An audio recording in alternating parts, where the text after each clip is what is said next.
Good evening, everyone. It is a lovely Tuesday night here at the DJNTV headquarters, and tonight, Rick Webb and I are going to be talking about social media and things that you as a DJ need to know about social media. The man is a guy doing a lot of stuff in that realm, and he's going to talk about some things with old guys like me probably don't even know about. So we'll be back in just a couple of minutes with tonight's show.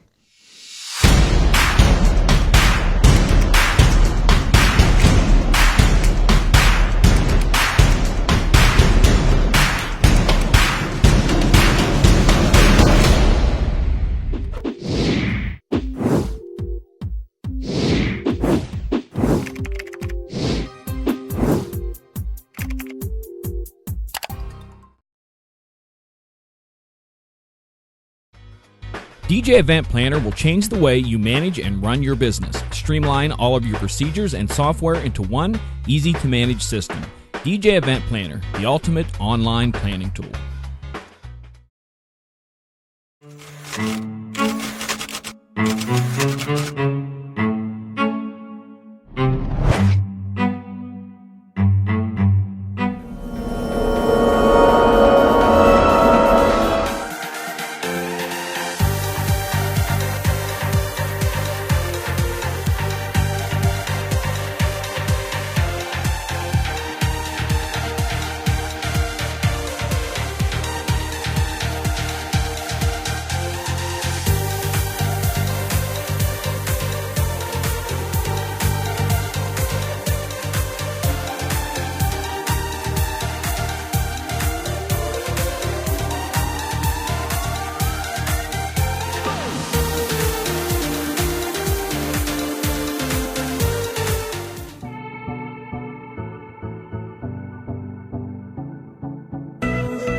All right, ladies and gentlemen, we are back, and we are getting ready to talk about social media and how you use it in your business and all those little great aspects about being online. Whoa. Yeah, it's pretty deep. This is crazy. It's going to be fun. Rick and I'm excited. We're gonna dig into that, but Rick, I think we got to talk about the news we were just talking about before we went live, because today was something that is, in your words, and I'm going to quote you, almost unheard of happened today. Yep. For those of you who do not know, DJ Expo, which is in Atlantic City in August every year, they announced their dates today. It's December. And they've announced it. No more last minute travel plans. Yes, exactly. Now we can, when we get together for Christmas as a family, we can plan camping trips and all these different things. The dates I think are August 11th, or excuse me, 12th, 13th, 14th, 15th, I want to say, somewhere in there. But you guys can go out to DJ Times, or the DJ Expo. I think it's the DJExpo.com. Find that, check that out. So the August dates are up, and of course there's Mobile Beat dates that are up. There's Midwest DJs Live dates that are up. A lot of great stuff coming up in 2019. Marquee shows oh my gosh, there's a lot of things to do. So that was a side thing. Yeah. Let's talk social media just a little bit. When we first when we were just hooked up here, Rick, I mentioned, of course, Facebook and links and such, and you had mentioned, of course, that that you're a very avid Facebook user. Very avid. I mean, I post on my profile daily. Yeah. So let's start. If a person's, for the DJs who are out there, a lot of them are using something. They may be using something at a level. Where would you focus your time today if you're wanting to be a wedding DJ that's reaching into that 22 to probably 30-year-old audience? Solid Instagram account and solid Facebook page account. Okay, I want to dig into the Instagram account. When you say solid, let's define that, because it's easy to have an Instagram account, but to make it so it's viable and solid is the struggle, I think. It is if you don't have a lot of photos already. So it's basically, and I would honestly say that mine, for my company, is not where I want it to be at all, because I don't have a lot of professional photos yet. I've been struggling to get with photographers, get their photos and stuff. But you got to think of your Instagram account as literally your portfolio. If you're on your website and you have a gallery section, that's your Instagram account. It's a place that you can literally send an Instagram link, follow me on Instagram to your client, and they can just scroll through and they see all the photos of events you've done, happy brides, happy, excited crowds. That's what I think builds a solid Instagram. Bar has done a really good job with his bar entertainment group. One, probably because he takes a lot of his own photos and they're really high professional. He's got the gear to take those photos too. Oh, yeah. So solid setup photos of crowds, photos of happy brides and grooms, wedding couples in general. If you do schools, big school setups, crazy children jumping around, students jumping around. What else you got? Pictures of yourself, because people want to know who you are. Happy, smiling pictures, hopefully. Other DJs in your group. That's what I would say builds a strong Instagram, as well as getting a clean sort of caption to put on there. And you can look at a lot of examples online of how to do that. So on Instagram, I'm going to kind of correlate this. On Facebook, of course, I literally was just talking to one of their coaches yesterday, and they talk about sharing and resharing some of your earlier content that's so old.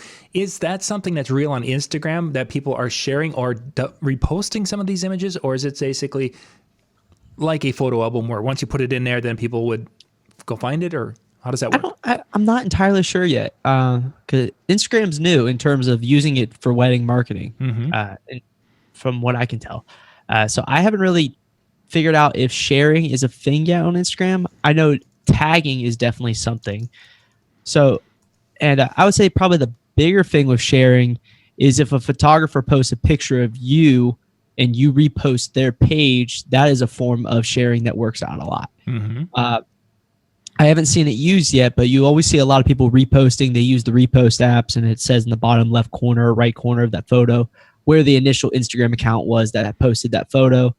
You can download them in the App Store for Android and Apple. They're just repost apps. You just copy the link and post it, and then you can repost it on your profile. But I can see that being a way that photos are shared in the future on Instagram if you wanted to go that route.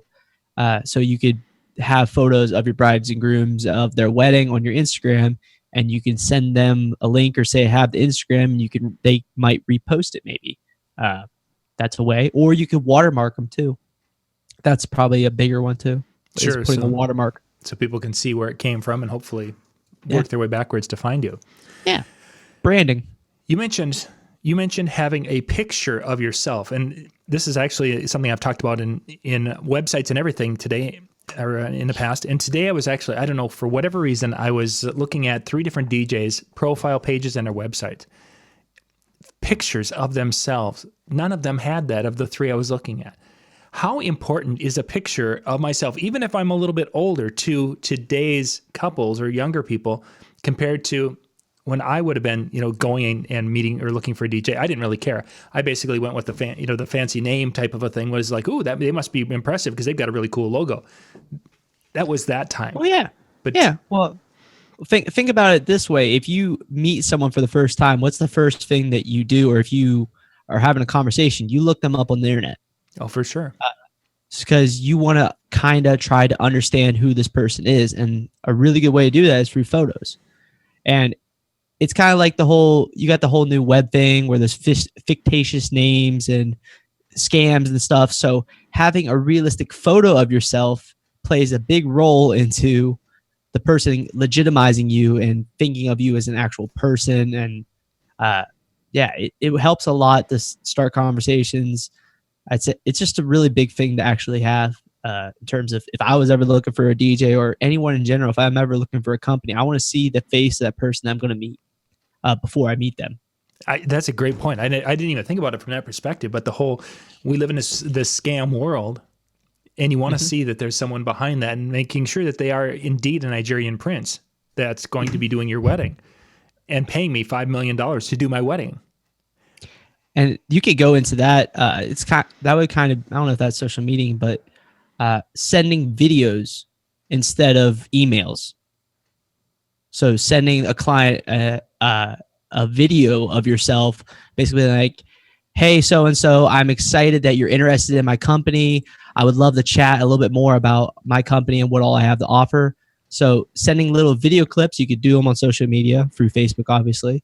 But that's another way to basically, you're legit. You can't fake a video that's you talking in real life right there. So that's kind of a tangent. Speaking of video, and I want to stay in the Instagram world and talking about that. What are you utilizing? You mentioned photos. Are you utilizing videos? Are you using Instagram TV? What is the method of, or what the items you're posting the most of?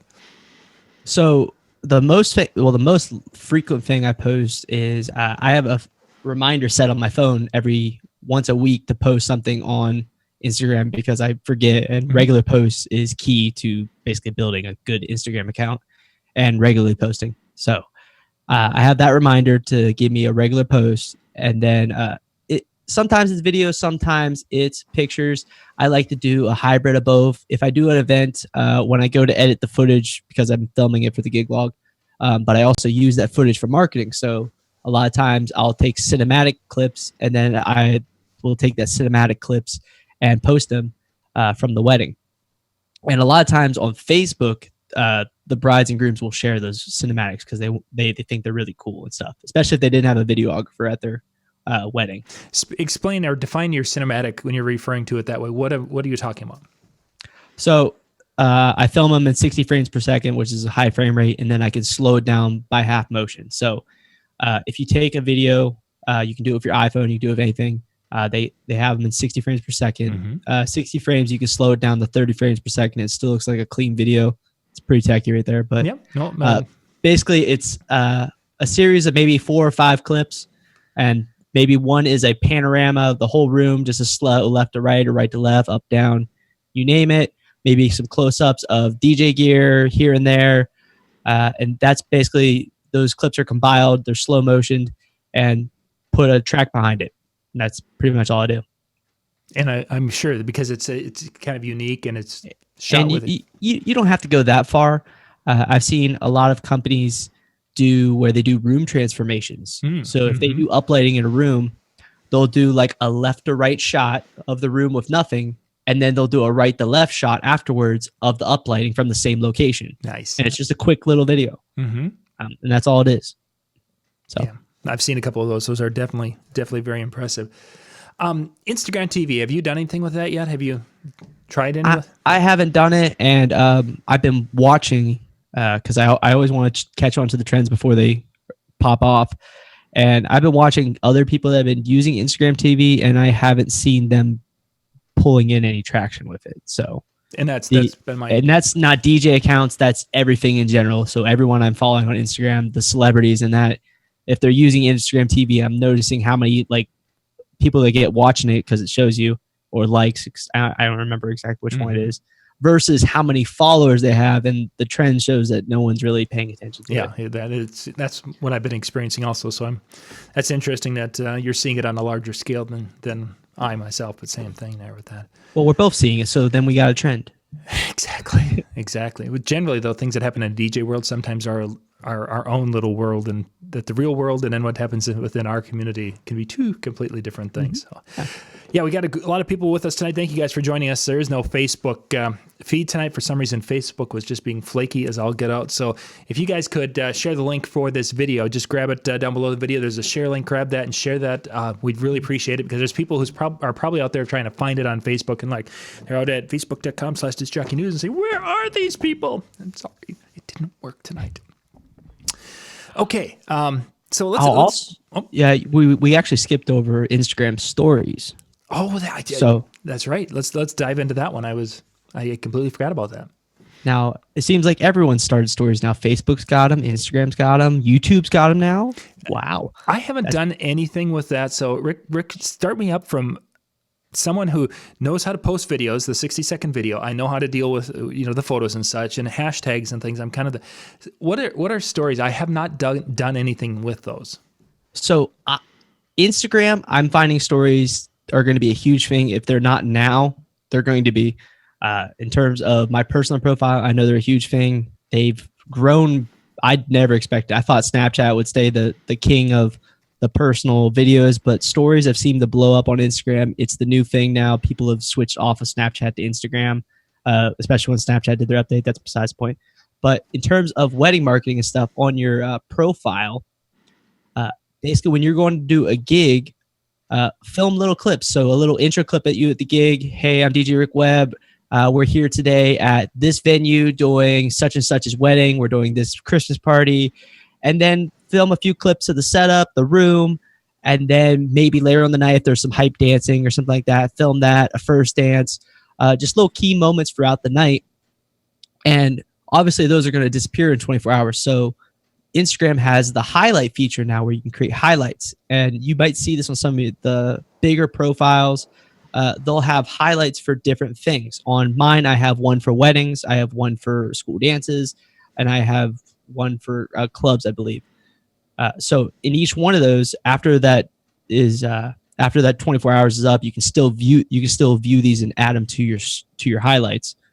But basically, you go in and basically on the story when you're watching it, there's just a little button on the right that says highlight, and you can add it to your highlight. Is that like a playlist?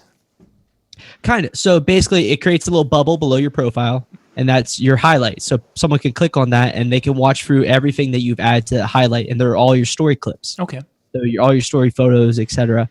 And it kind of just adds that more realistic factor to it, because someone can look through basically all your events, all your live that you've been adding to it. So you obviously want to be cautious on what you add. Make sure it's all good stuff, nothing negative in your highlights, but and maybe condense it down if you start getting a lot on there.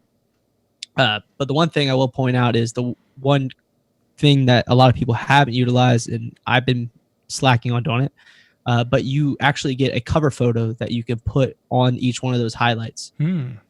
So if you look at someone like the Bun DJ company, Joe Bun has it on his profile too. He'll have these cool little emojis basically that mean different things. So they'll have like a dancing one, a setup one, etc. And you can just make them clean and uniform across the, basically brand it out a little bit better with your company colors and stuff. So if you're not doing stories yet, at least do them at your events. When you go out and do your events, basically think of them as like a little mini recap. So I do gig logs, but if you're not doing gig logs, that could basically be your little gig log. It's just little cut up portions of your night. So when you mention gig logs, that's something that you're utilizing on a different medium, though. You're not really doing gig logs on Instagram, are you? No. Okay. No. I use clips from the gig logs to make the videos on Instagram, but that's all I use it for. So are you doing the Instagram things? Are you doing a lot of it live then the day of, or is it something that you're bringing these clips back and then you're processing, dealing with them, trimming them, what have you, and then putting them up later? Are we talking about stories or the actual profile? Either one. So obviously the profile must be more instantaneous than the stories are later, or vice versa. The profile ones are filmed directly on the phone, front-facing camera, little lesser quality than if you use something like a Canon G7X or something like that, a fancier camera. Or even the back-facing camera on your phone has a better quality than what the rendering will do when it uploads to Instagram stories. It lowers the render, so it's not full HD. So that's it adds kind of more of like, I feel like a realistic element to it. It's live, it's in person, it's raw, it's unfiltered, it's uncut. And that's what stories portion is. Now the stuff that's on my profile, those posts are professional, those are clean. As far as clean as I can get them at this point. Like I said, struggling to get with photographers to get their photos right now. Sure. Interesting. I'm gonna have to spend more time looking at the Instagram as a whole. I mean, I utilize it here and there, especially where we're doing a remote show, but I don't use it to the capabilities and such. I'm pretty sure Joe Bunn and Mike Walter did a podcast on it, on Instagram stories and utilizing them. Sure. And they talk a lot more on them and how they utilize them. They actually post daily on them. So I could see, Joe would definitely. I think I've seen posts that are with a bigger multi-op like that. That is something that he has the ability to post a lot more on the stories. I've got to dig into that a little bit more. In Instagram, do you have multiple profiles? Do you have one that's like, say, your personal DJ company, and you have one that's more of your personality within the DJ industry that you're doing videos specifically for DJs, or is it all under one hat yet? It's not under one hat. It's two separate ones, and I like to keep it that way. Mostly because my personal and me in the DJ industry is, I've been going back and forth on it. It's an interesting topic to bring up, because the more I think about it, the more I think that clients would like to see a more you as an individual. What is your personality? But at the same point, my company's basis is to be a multi-op. So keeping the company separate from me personally is something that I think I'm going to stick to. That's going to be an interesting transition because you have been the face for a long time, and how you transition from being the face to now being part of a team. Yeah, I mean, it plays into my advantage that I moved to a whole new state. So True. I have a whole new way of bringing it up. If I was back in Ohio, yeah, it's going to be really hard to transition from it being me to a new company that I'm not really the face of. This is the company. I'm just part of it. That'll be an interesting. okay? Yeah, it'll be interesting to watch that your progression in that, because I know from my experiences a multi-years ago, it was a struggle. Definitely. I'm expecting it to be. Yeah. Let's kind of transition a little bit here to Facebook. It's there. There's purposes and things for it. Realistically, in this world, the world today, as you're wanting to reach clients with your DJ business, how can is it even worth doing a ton with, or what is it? How do you utilize it, or would you recommend utilizing it?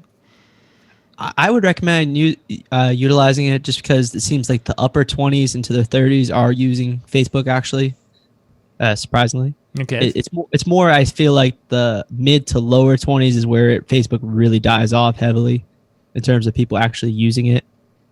But I mean, Facebook has a lot of, I've spoken on a couple videos on the groups that are out there, the buy and sell groups, the community groups that are out there now. There's so many ways to share and get your content out there on Facebook that are free. And Facebook marketing in terms of like buying ads, you could buy ads on Facebook too. There's a lot of reach that you can get on Facebook ads, and then Facebook and Instagram are tied together so you can run the same ad on both. But Facebook, I definitely think that you should have a Facebook page. It's just another way to up your SEO. It's another source that could show up in that search that they do on Google, Yahoo, whatever. If there's a Facebook page for Fusion Sound and Lighting, that's my company. There's a website. There's also a Google page, and there's my Instagram account and a YouTube page. It's just more items that could pop up on their YouTube, on their search for a DJ. Is what I look at it as. Sure.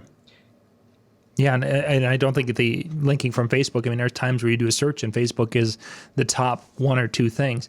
As I'm doing these trade shows around the country, I'm finding more and more people who are like, okay, so your website is, we don't have a website, but we've got you can go to Facebook and search for their name. And I bet at the last 4 trade shows, there were at least a dozen, maybe 20 different companies, no website, just Facebook presence. They have a Facebook page. And they were like thinking, you need a website. And these were younger people. I mean, they were in their 30s or upper 20s, lower 30s. It's like, you need a Facebook page or a website? No, we've got a page out there. So I don't recommend that anymore. I mean, I operated the Thirst from 2012 until 2015. I didn't have a website. Sure. All I had was a Facebook page. But now getting into it more and more, it's better to have a source of your own that you personally own. That is basically the pointier. That's the pinnacle. Everything else in social media, Instagram, Facebook, YouTube, Twitter, all points back to that central website, is what I'm finding. So on your website, then, you're basically using everything else as a funnel, and you're bringing people there, and then your website is then doing a call to action to get them to contact you, or how do you there's buttons that link to forms for them to fill out for pricing on like every page, and it's like click here for pricing. And for a while there, I had one that was click here for instant quote, and basically once they filled out it and gave me all their information, it instantly sent them out a quote. Mm-hmm. I didn't stop doing that, but I might go back to it. I'm not entirely sure yet. I've got a very similar thing on the website, and I go back and forth. I've been playing back and forth with it. Yeah. It's like I'd rather call them and pitch them, or send them a video and pitch them, than just let them see the pricing and then go, whoa, I don't want him. Yeah, precisely. It's like, oh, well, I've got a number, and his number is bigger than his number, and they're both his. Yeah, they don't get the personal aspect of it. It's kind of hard to pitch you with a number on a piece of paper versus a talking. For sure. And you mentioned earlier, of course, shooting a custom video or response video to them. It's interesting with some of the brides that I booked in the last couple of years who have found me. obviously doing research, they go and search John Young Gray Eagle. That pulls up a lot of my disc jockey news videos. And I've had more people who have watched me here doing these shows, and they're like, wow, you look like someone who has that kind of trustworthy look, and you're coming across the microphone well, and you come across on a camera well, and I think we want to work with you. Okay, you don't know how my music is. You don't know, if I'm going to da-da-da-da. The only thing I know is I'm not going to drop. It's not about that. Yeah, it's that trust factor. It's personal. Yeah. The personal relationship. More personal. Yeah. So it's a different world. But let's use that video transition to go to the king of video world right now, and of course that's YouTube. Mm-hmm. How would you recommend a person use that? And I'm going to preface this by saying is that I was also this past week looking at a few YouTube channels from DJs, generally some of them who've been trolling our shows. You go pop over to their YouTube page and you look at some of the videos that they have, and there's some horrendously bad video, and it's like, oh my gosh, what are you trying to do? For today's younger person, what are they looking for? So if you're going to start a YouTube page, now YouTube's kind of transitioned from when I started. When I started, there was no point of a business having a YouTube page in terms of DJ. It really served no purpose. Vimeo was a better way to go. And it still is for videos for your website because you can post non-copyright music and the video will be up there. Versus YouTube, they put ads over it, etc. But if you're looking to start a YouTube page, I wouldn't recommend doing the gig log style where you're directing towards other DJs, which is the route I've been on for the past, I don't know how many years now. But more or less build a company or personal DJ page that showcases you, your talents, what you bring to the table in terms of being a DJ. So clips. So if you took one of my gig logs, cut out everything and leave in it the portions of me doing announcements, the portions of me mixing music, the clips of people having a good time, the first dance, and the ending. Those are the clips that I would focus heavily on, and maybe an intro at the beginning of you introducing, basically explaining who you are and what the event is and who's getting married and what, basically just a little intro and then maybe a little outro. That's all you really need for YouTube videos. And that is something I actually am doing right now on Vimeo, and they're on my website. I've been calling them real weddings.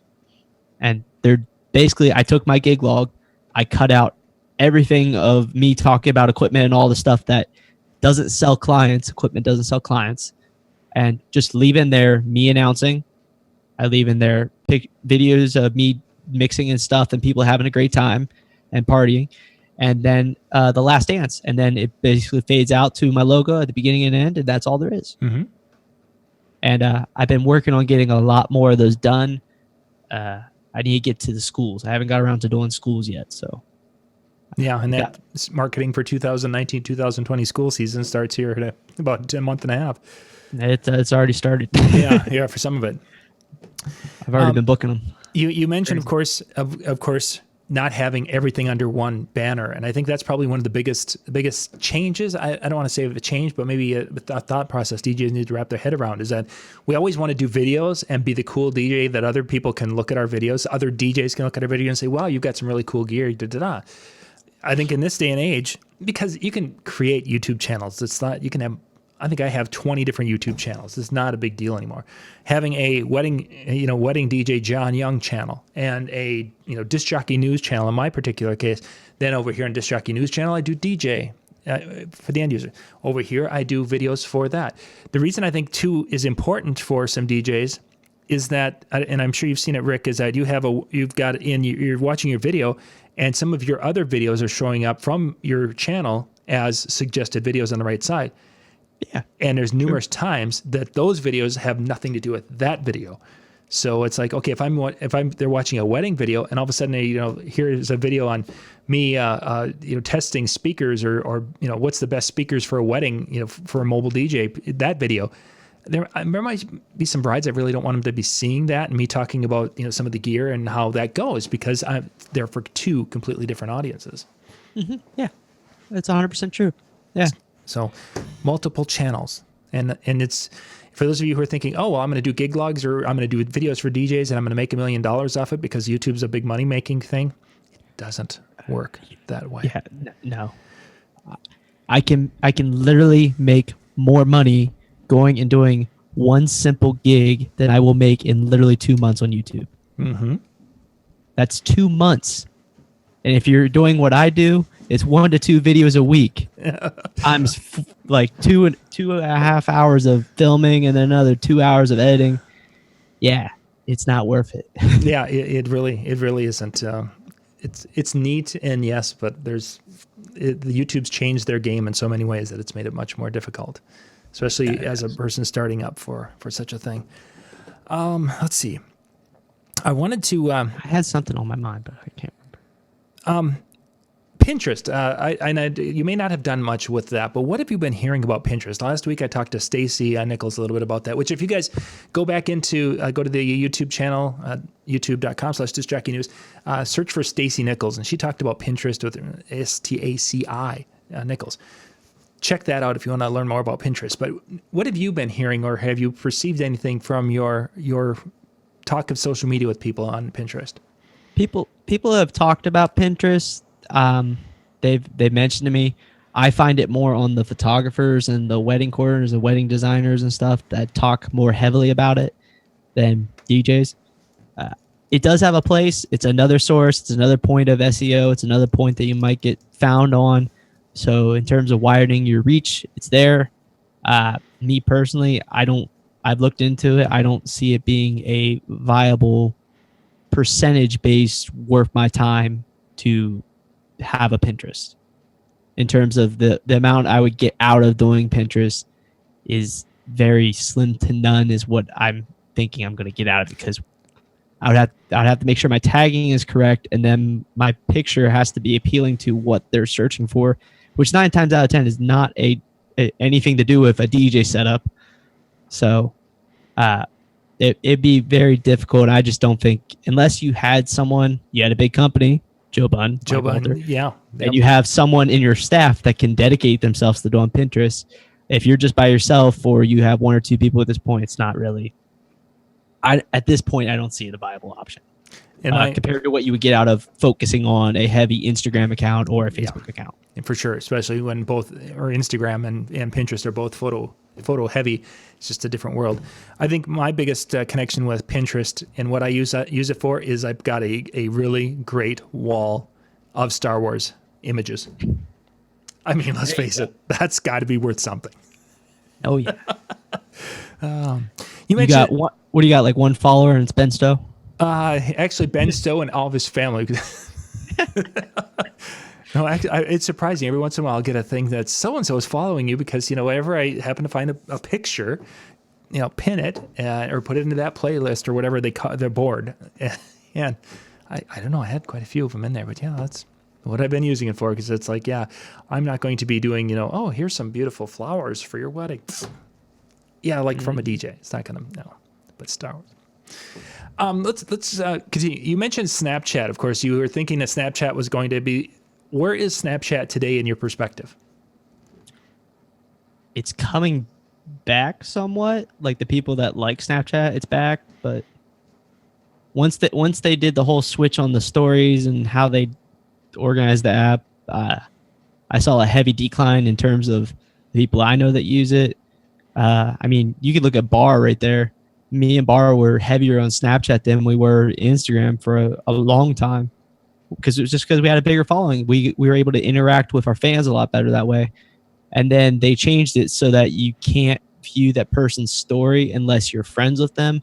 It was like on a whole nother page. Uh-huh. So our view count from people because we're not friends with all the thousands of people that follow us on Snapchat, our view count just went to nothing. Oh, wow. And then Instagram started to take off, because for a while there, I remember when Instagram first launched their stories, everyone's Instagram story was follow me on Snapchat at this. But I always loved it. That was hilarious. And now it's like the reverse. People post occasionally on their Snapchat, follow me on Instagram. That's where I'm at now. From a business standpoint, I don't see Snapchat being anything popular unless you do maybe the Snapchat filters at events. I've stopped doing them because I've seen that the kids just aren't on Snapchat anymore. And you're seeing them use what? Instagram. just Instagram. I mean, people still with their friends. Snapchat is still a heavily thing with friends, but in terms of a business posting stuff and people watching your stuff on Instagram, or just being basically a profile in general, like a public figure or something like that, it's dropped off a lot. Unless you're someone like Will Smith who gets promoted to the front of the page on Instagram and stuff, or DJ Khaled, and they're just always up there as the trending spot or something like that. But Snapchat still is a thing with friends. If you want to send a picture or something to a friend, you normally don't do it on Instagram. You still do it on Snapchat. But from a business and a public profile where you have a bunch of people that follow you and stuff, it's not really a thing. That's what it is with my 2 teenagers in the house. That's what I'm picking up from them, is that they use it more as a messaging service with their friends. Oh yeah, heavily a messaging service. Yeah, and that's really kind of about all. I just Snapchatted so and so that I'm going to go over there this evening, and it's like, oh, it sounds like you sent him a messenger or a text message, either one of which it would have achieved the same thing. But Jimmy mentioned LinkedIn. Have you ever looked at much with LinkedIn? And I know that wasn't one of them we were going to talk about, but Jimmy sometimes has weird ideas, so we're just going to talk about LinkedIn for a second. He's not off the bad track there. Depends on what you're into. If you're someone that has a full-time job on top of DJing, LinkedIn's a big thing to have, mostly for connections on your job portion, not really on your DJ portion. That's kind of where I've tried to keep. I don't want to make LinkedIn like a place where all my followers are LinkedIn connections with me, because that's why I keep my LinkedIn private. Sure. It's for people that I connect with in the professional world. So I am connected with some professionals, DJs out there. I'm on LinkedIn with them. In terms of a marketing or advertisement, I don't see it being a way to do marketing or advertisement, but it's more of a way to build your connections within the industry. I could definitely see that. I think DJs, dealers, companies, people that you have a somewhat of a personal connection with. John, why aren't we on LinkedIn together? I barely go there. I think I've got something that auto posts to it, and that's about the extent of it. I'm pretty sure me and Jimmy are on there together. Yeah, sure. I can't remember. LinkedIn is one of those areas that when I've needed to do some research, I've gone there, in desperation when I'm looking for someone, and I found some information, a couple, but yeah, I've not. It's not been something. But then again, I'm not looking to make some of those contacts that I haven't already made in a different methodology. So it's probably something that more of like touring DJs or club DJs would probably utilize a lot more. Building connections with owners and clubs and reps and managers and stuff. That would probably be something more on that side, more or less, than the mobile side. But I mean, I'm also connected with vendors too. Now that I think about it, I'm connected with some vendors on LinkedIn. So yeah, it's more of a connection thing. Building your connections, building that group of people. That's for sure. Jimmy got a wedding. Jimmy got a wedding from it, apparently. Yeah, Jimmy has he dabbles a little here and a little there and makes those connections and gets he has a lot of different things he uses, a lot of tools he uses with what he does. Rick, I want to wrap things up here in just a couple of minutes. So if you were going to tell somebody who's just kind of dabbling in the world, they should focus on doing what right now to be the most effective in social media? Strong Instagram and Facebook. Those are the two right there.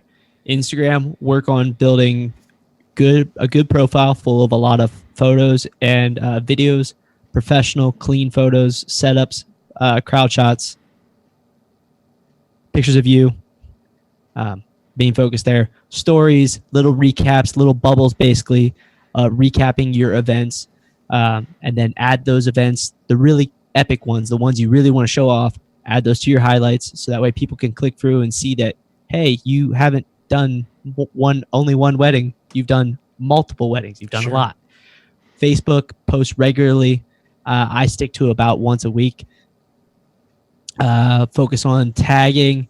I haven't really nailed down how tagging works yet on Facebook. And just post on Facebook. Have a bunch of posts on there. A lot of people will do like the bubbles on stories. they'll do a post on Facebook thanking their bride or whatever for a certain wedding, and then 3 or 4 photos in a little gallery right there from that wedding. So that's your little bubble on Facebook, and you can have multiples of those. Basically building that rapport, that profile, and then have all of them pointing back to your website. Those are the main 2 areas I'd focus on, though. Yeah. Excellent. Rick, if people wanted to get in touch with you or check out your channel, what's the YouTube channel? Give us some of your contact stuff. Just search DJ Rick Webb on YouTube, Facebook or Instagram, Snapchat, Ricky Weber 65. And then if you want to email me, djrickwebinfo@gmail.com. Excellent. Excellent. You guys can reach out, but you can find Rick. Go out there, find his YouTube channel, click subscribe on his channel because he drops a lot of great educational videos. Now that I notice you've been working a lot on some of your videos here recently. You've been putting a lot of time in behind the camera here.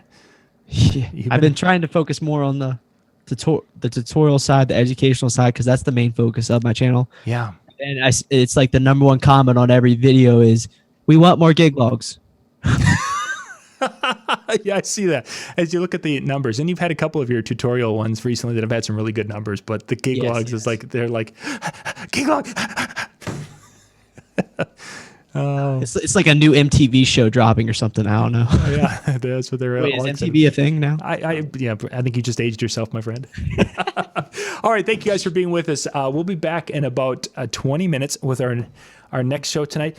We're going to be coming back. Let's see. Ben and I are going to be back here in about 20 minutes. We've got some question and answer time with Ben still. Thanks again, Rick. See you guys.